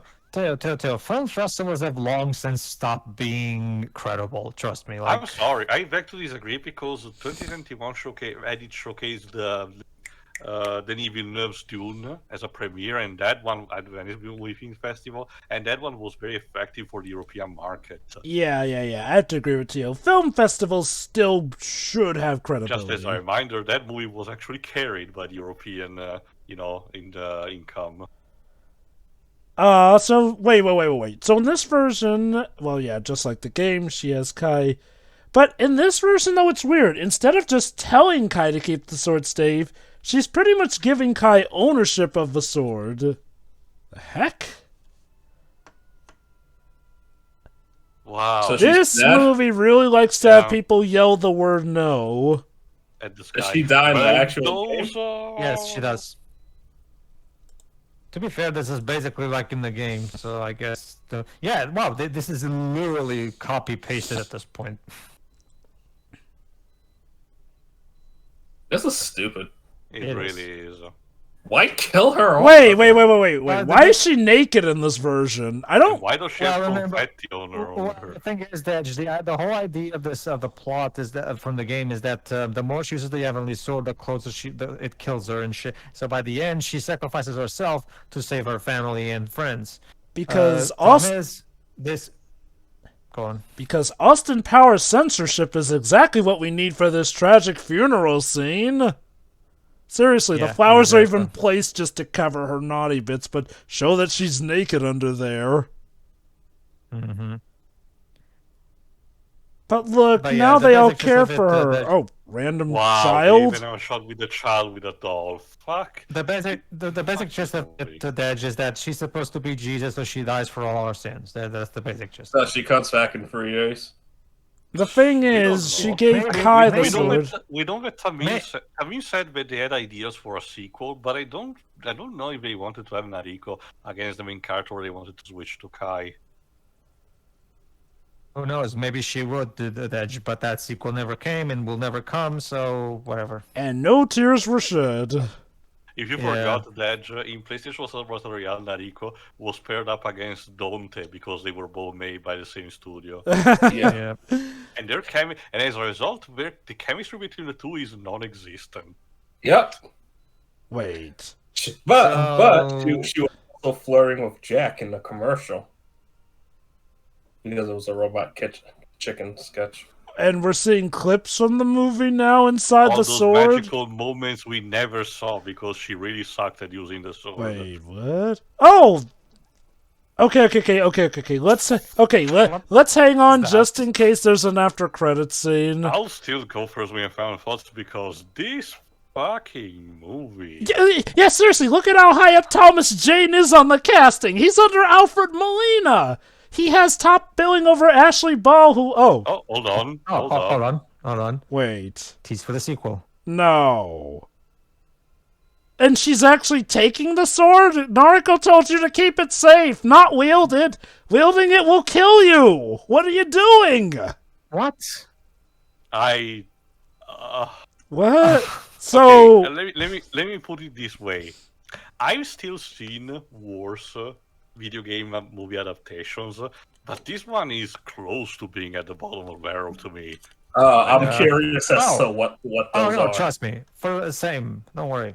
Well, Go on. you saw a recent example that's the Super Mario Bros. Brothers movie to me. Honestly, I actually would counted take that one. over this one because... I have more enjoyment with that, admittedly, but in all of other aspects, I think it's worse than this. But for this movie, talk about not understanding the source material. Todd Farmer confirms itself again as a bad writer to me with the few examples that I had in the past. I'm not really, invested in checking the other stuff that he wrote, like the Messenger City or Trick. This writer did not play the game or got just a general idea and decided to do, because almost everything is wrong in here. Honestly- The character behavior is wrong. The acting is wrong. Even the music, I argue. We just had in the extra part we mentioned how the music was not really fitting sometimes, but I argue in this case it's even worse. Talk about nothing memorable here. For how repetitive it was, the final boss theme against Bohan became, easy to remember because of that. This is just not even white noise, just noise. The noise. Again, the acting. You waste Alfred Molina and Thomas Jane. Also, including Anna Torv, which is a worse case because she has experience with the character. Who was the voice director for this? I need people responsible for it. Yeah, this is an animated film, so there's no voice actor. It's just the director, Wait. Gung-Go, whatever. He's the one who directed the actors. Gunho Hold Jr. on. There actually can be a voice director even if there is a main director, Remember, but... Pedro, Advent Children had one. No. I guess. Okay. To be fair, though, Teal, actually, I think despite all its problems, the thing is, this movie does more or less repeat a lot of the same story beats as the game. Sure, it adds in some stupid new stuff, but for the most part... I was about to say, the thing that I will say that I like more from the original game is the changing the location. There's a bit more. Sure, we still do the thing about Nariko going to Shen's place and then going back, but in here we pace it a bit and see still different location. You can tell that if the movie was a bit longer, we would have spent some times even in different locations fighting the other generals, for example, like in the mountains or the desert. You know, because the problem with the game was the limited number of locations. But again, plot points are just way too quick or completely forgot. Like for example, Roach. He gets fought very quickly, and then he shows up only at the end of the movie with none of the idea of the characterization that he had in the game. Whiptail is just completely wasted. Flying Fox is arguably the general that gets properly a bit more, but it's all condensed in one package and it's over before you know it. Basically, Dej, in the game, we actually got 2 encounters with Flying Fox before he dies. In the third encounter, there was even a scene similar to the villains meeting in Kingdom Hearts, where Bohan talks to his general and they just shoot the shit for a while. It's very comical, believe it or not. And for how bizarre that was, that one did the job of introducing the different villains, showcasing what their personality is and everything. This movie doesn't understand that. Oh, did you mention Whiptail? Yes. Right. It's just such a short bout. Also, Jim Ryan is credited on the special thanks. That's not to mention the horrible, treatment of pre-existing characters like Shen, or the new characters Kyo and Loki, who are completely wasted. It's like even beyond that. Kyo is just used as the person who doesn't understand war and is foolishly trying to find a solution that saves everyone while inadvertently helping the bad guy, a trope that I absolutely detest, by the way. While Loki is supposed to be ideally the chosen one, while in reality gets killed almost immediately, only to reinforce something that we knew already, that Nariko is the chosen one. Again, for something that Spy Kids Read had parodied years before that. And I mean years before this. Again, it feels more like this was a precursor to the whole strong, independent female character at the detriment of the male characters. Actually, that's a great thing to say, Jova. Again, like I said, my suspicion is that the way Nariko is written good in the original game, the good parts of her characterization come from Terry Pratchett's daughter, contribution of the script.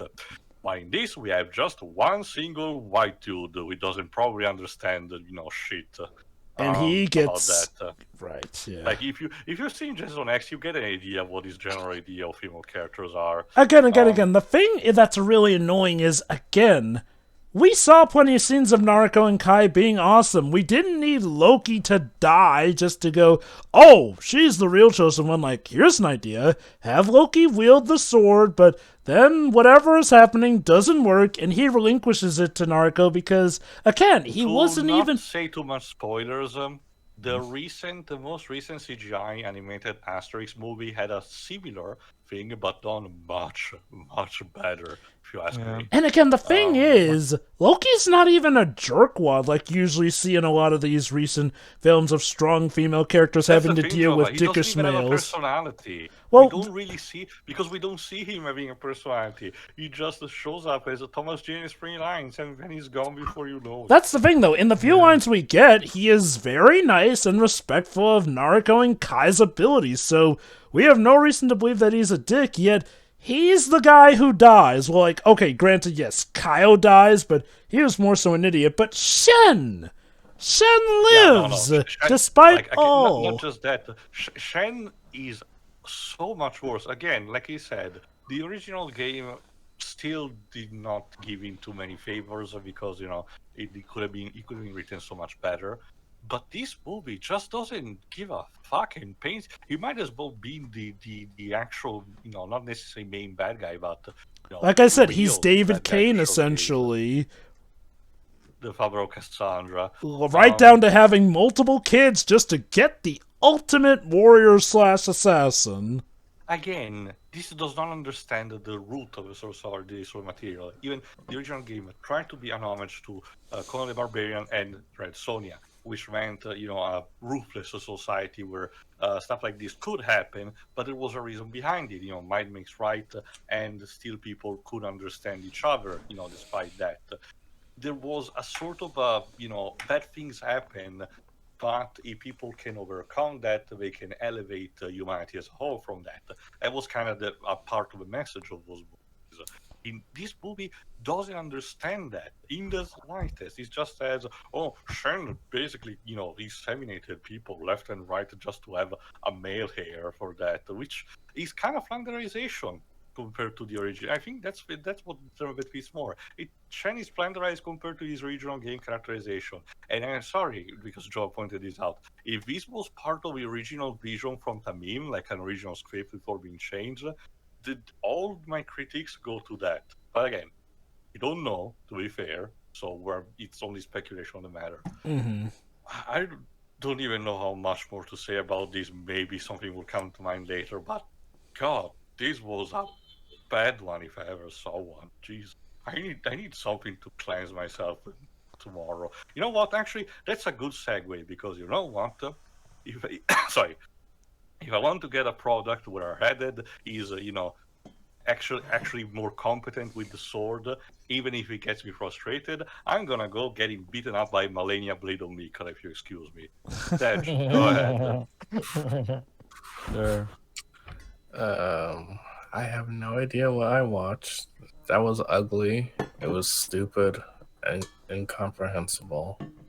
Because unlike you guys, I'm not really familiar with the source material. Trust So I went me, in- you're not even really missing much, because... Actually, if anything, Dej, in hindsight, we're kind of sorry for having subjected you to this. Let me put it like Oh, this. this is the one you apologize for. Okay. See, here's the thing. That's the thing. It doesn't even entertain me seeing you suffer for this one. See, the thing is, Dej, let me tell you this, Dej. If I knew Karen Monroe was involved with this movie, I wouldn't have even invited you to begin with, because, well, it's Kevin fucking Monroe. So... Has he done a single good like, movie? I'm gonna be honest, I- Always check the credits before seeing the movie. It's okay, Jova. Even though okay, let me sum it up real quick. Okay, basically, Jova, a lot of people nowadays are trying to pop up his TMNT 2007 movie as a really awesome movie. Me and Des disagree, but that's neither here nor there. But yeah, his most famous disaster is the Ratchet and Clank movie. Yes. Oh God, yeah, no, that one was bad. But okay, Like this movie almost put me to sleep. let me put it like Tired. this, Dej. This is one of those cases where, arguably, you might be less confused if you just go into this blind, because I'll be honest, I was more baffled with the decisions they made with this movie as opposed to what was going on. Like, I guess you arguably could make sense of the plot. It still is delivered in a very terrible way still, but it is still there. But nah, like, seriously, having actually seen the game, I have to wonder what they were thinking, because the thing is, it's not like they didn't experience the game, or at least it doesn't feel like they didn't experience the game, because, like I said, despite how they terribly show us some stuff, they more or less get the plot beats down right. Nariko gets the sword, she supposedly dies, Kai saves her, they eventually fight Whiptail, rescue Shen, fight Roach and the Flying Fox, Kai's the one who kills the Flying Fox, Nariko deals with the king and dies. Like, no, the movie more or less gets the plot of the game. Again, it tells it terribly, but it does get it, which is definitely more than I can say for a lot of video game adaptations. Now, granted, that does not mean I'm going to say this is better than a lot of those video game adaptations, because stuff like Mortal Kombat, much better. Street Fighter, I will take that 1,000 times over this. And yes, I even like the Super Mario Brothers movie more than this, because that one had a plot that actually was told coherently, whereas this one is just jumping around from plot point to plot bit, and then shoehorning in flashbacks, suggesting that a character died off screen only to have him suddenly be back to die in a very anticlimactic fashion, and then spend all this time building up a character who gets 3 lines of dialogue until he's just killed. And again, I'll even argue the game. I'll argue the same applies to the game. The game at the very least was fucking coherent. Jeez. yeah. Like, I mean, look, the game's plot was stupid, but at least it was told in a way that did not feel like it was on speed. Yeah, it's probably stuff. So I'm so glad that we're slowly getting out of that. Okay, let me word this. But I'm just glad that we're getting better video game adaptations nowadays. Oh yeah. Yeah. Yeah, it's like I know nothing about this. This did not do honestly to bring up the Kevin Monroe thing. He sucks at world building. He does. He really does. Now, to be fair, We're building for Ratchet and Clank. yeah. Yeah, to be fair, he was only an executive producer on this, but still, I'm sorry, you have to understand, everybody. His name alone immediately spells bad trouble. Now, okay, I'll give him this. He was not working with the best of source material. Like, if you've been watching our playthrough, you'll have seen that the game itself did not exactly build up a good world itself. That being, and again, they had, like, only $1.8 million. That is, like, an incredibly low amount of money to do whatever they could, to the point where they were literally stripping assets from the game. I still do argue they could have at least tried to make a more coherent plot. I can understand where they were limited in some ways, and granted, I am not a film director. I don't know all the things that can be done with $1.8 million, but Actually, no. I have a question, Dej. Like, again, the movie, I guess in this case, the movie did not even do the job it was supposed to in terms of advertising and selling to you the game. No. Right. Okay. And it's like, okay, let me put it like this. It's a chosen one story at the end of the day. That's pretty simple and straightforward. Even if you had to sacrifice some elements, you probably should have had how many generals were there? 3? Although, it's weird, they added a 4th one in with that weird, tall, bald guy, but then he just disappears from the plot. I feel like he could have just taken some creative liberties, like, okay, Naruto and her sister working together, teaming up to fight, take one of them down, and then Naruto has to fight the other two by herself at the same time. That's the thing, they kind of did actually turn Whiptail's fight into a tag team fight with Naruto and Kai, except for some reason they gave most of the fight to Kai. Even though in the game, Kai is never really a melee fighter, but here she is now able to fight in close quarters combat with Whiptail, who's supposed to be a pretty powerful enemy, but dies pretty quickly, especially when Naruto resurfaces and just stabs her with the sword. Boop. But this is one of those things where maybe a movie wasn't the smart idea, and maybe turn into like a 5-6 episode TV show. This could have been get a Netflix, show treatment. To be fair, I think as far as we know, the whole it being a movie thing was dictated by Sony. Like, for all we know, this thing was on its last legs, because it's to our knowledge that this was supposed to have come out alongside the game, which came out in 2009. Boy, sure hope that God of War show was good. If Santa Monica's involved, it probably will. We'll see how things go. Anyway, is that it for your final thoughts, Dad? Yeah. Okay, I might as well give my final thoughts here. Well, I mean, I pretty much have said a lot of what I needed to say, but let me put it like this. Heavenly Sword the movie is based off of a pretty bad game, so right there from the get-go, it had stuff going against it, including the mandates, the limited budget. That being said, those are just reasons. They are not an excuse for how this turned out, because they managed to make something that is arguably just as bad, if not worse, than the game's plot. Like I said, I feel like they're both stupid for varying reasons, because the movie does do some things better. the thing I note is that this feels like a precursor to the era of a strong, independent female character who we must make this great to the point of being at the detriment of a male character. Now, again, it's not as done badly here. I mean, it still is stupid, but it's just... You really hyped up a character with Thomas Jane, and again, maybe that was the idea, fool the audience into thinking he's gonna play more of a role? Like I said, Jova, the thing that Spike Street parodied, pure and simple. Which, again, it doesn't feel funny, it doesn't feel well earned, it just feels stupid and mean-spirited, because, again, the guy wasn't even a jerk to his sisters. He was respectful to them. He gets to wield the sword and then just dies for his trouble. Like, what was even the point?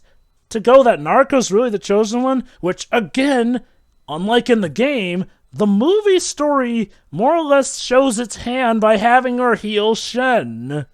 Which, yeah, no, Shen's arc is even more lacking in this movie.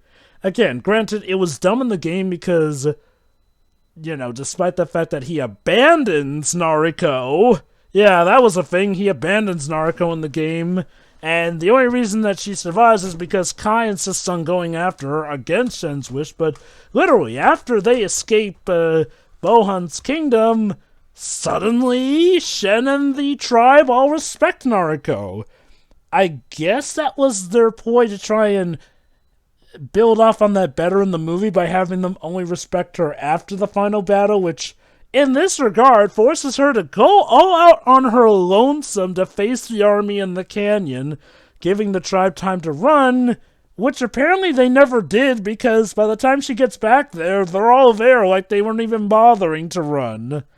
So, if Naruko had died there, her sacrifice would have been for naught. Yep. Now, again, to give this adaptation credit, it really does... I'm not going to say it recaptures them, but it does replicate the key points from the game. So, technically the plot is there and intact. It's just told in a weird, grisly manner. And then, the really infuriating thing is just... the fact that they introduced new characters to do very little or very bad at them. Seriously, I'm honestly beginning to wonder if it would have been better if Kyle had died. Because his reasoning is, oh, I led them here because they were going to find us and this would save our people. Yeah, what happened? They killed many, and we're going to continue killing. Great plan, my dude. And yeah, he literally dies for his troubles. Like, he's the big guy pulling this ploy, but then literally just dies seconds later for his troubles. And again, like how Bernard's death had Teal laughing, Kaya's death had us laughing. It's so stupid. Like, I'm wondering, is that supposed to be tragic? Were we supposed to revel at his defeat? Like, I'm not even sure what the movie wants us to feel about that death, because it kind of just comes and goes. And the only thing I can say is, well, at least he didn't actually die off screen.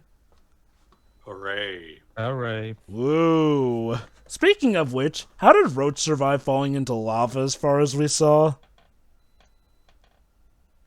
Like, literally, from Actually, Joba, I have a perfect explanation for that. What? Shut up. Yep. Oh, God. Like, seriously, again. I'm glad you know me so well. You know, that's the thing. For as much as I don't like the game's plot, there are a lot of times when this movie gives me new respect for the game's plot. Like, it's supposed to be the movie that can build off on the plot better, or at least that was the mentality back in the day. It's amazing how this movie made me appreciate Transformers Beast Wars animation. I mean, look, Beast Wars is dated, but again, for its time, it worked. And the thing about Beast Wars is that it also has good writing to fall back on, which this movie does not. Like, I just have to wonder, who was asking for Naruko and Kai to be sisters, and for Shen to be all their fathers? And potentially a rapist. Yeah. And that never really gets addressed. Like, at first we're said, oh, Bohan's a liar, and I guess it's up to debate if Shen really did it, because if he did do it, kinda weird that the game never calls him out for that crap. Because technically, if he really did that, technically he did save the day because he birthed the hero that would get the sword. Like, I'm sorry, no matter what Nariko says about how, oh no, I wasn't chosen, I chose the sword. No, you were chosen by the sword. You literally had to reason with the sword, which makes you the chosen one, essentially. You didn't prove the prophecy wrong. Oh boy. I mean, granted, and again, that's a problem with the game's plot too. Like, again, that's just the real big thing with this movie. It had an opportunity to fix the problems with the game's plot, but in essence, arguably made them worse. Better in some regards, yes, better in some regards, but worse in others. So, only watch this film if you're a big Heavenly Sword fan, and honestly, even if you are, you might actually hate this more if you're a Heavenly Sword fan, so enter with caution, because this is a bad one. Alright, Pedro, close us out with your final thoughts. All right. That was terrible. It was nonsensical. It was absolutely atrocious. So yeah, nothing else. The game at the very least was coherent, and yeah, this game occasionally does replicate some things from the games, but who cares? That should be a good movie first. And keep in mind, like this was the franchise's legacy at this point. This franchise that, as far as people knew, had been dormant since 2009 and Nariko's appearance in PlayStation Battlestar Royale. This was the legacy. Just to mention, when it comes to precedents, if you need to get a general idea, when it came to Sony adapting their video game properties beforehand, the two major examples were two animes. One based on Parappa the Rapper, which didn't really have much to do with the game, believe it or not, and one based on Ape Escape, which was roughly alright. Hey, and they released that in America on iTunes. I remember that. Was it so good? Again, Sony has been just relatively early. It's been relatively early, believe it or not, Sony trying to adapt their video game into, series and movies. And this was one of the early attempts. I can't believe I'm going to say this. I think the Uncharted movie might be better than this. Well, yeah, the Uncharted movie That's not saying much, I but mean, you're right. Just by the fact that that movie's at the very least coherent, yeah. Yeah, like that's the thing. It's still bad. Oh yes. Less wasted talent. I mean, here's the frustrating thing. The Uncharted movie is technically better just by virtue of being more coherent, but here's the thing. This movie does, again, a thing better that a lot of video game adaptations flub, and that's actually translating sections from the game into the movie, full stop, and actually just being a straight adaptation. The problem is just that the plot is nonsensical. That's the frustrating thing. This movie does do things that a lot of video game adaptations should do. The problem is that for all the good, it's buried under a pile of bad, which may get certain companies to think, oh, well, clearly we shouldn't try replicating moments from the game into the movie, because this movie that tried that was bad. Because a lot of companies run on the idea of throwing the baby out with the bathwater.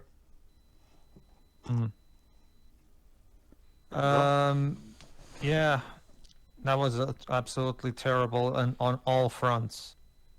It makes no sense. It's stupid. It's boring at worst and absolutely laughable at best.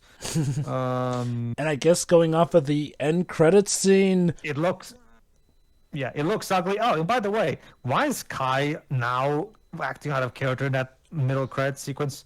I don't know. She We'll takes never the know because sword and smiles at the audience, implying she's gonna use it, but no. The idea was that no one would need to use that sword again. She shouldn't be happy that she's using it, because that will kill her. She knows it will kill her because she spouted it out in exposition. No wonder the franchise died. No franchise could possibly recover from a movie this bad. So yeah, this is where the Heavenly Sword and sorry, and this is the way Heavenly Sword ends. Not with a bang, but a whimper. So do we need to create context to improve this? Yes, we need to create. What we propose is not to control content, but to create context. But anyway, that was the Heavenly Sword franchise, everybody. We did it all. We did the animated series, prologue thingy, we did the game, we did the movie. We're done. Hooray. The Heavenly Sword franchise is now entirely covered. Unless thing missing- somehow Sony announces a new Heavenly Swords The game only at the thing State that's of Play. missing is the contribution of Nariko in PlayStation Salvatorial, but that's for a later time. yes. That's technically not an entry in the franchise. That's a crossover. To be fair, cameo I'd be thing. willing to count it, but either way, though, okay, main Yeah. franchise stuff is done. Eventually, we'll see Nariko again when we eventually cover that crossover. Yeah. The point is that we're done. See ya. Ta-ta! Bye.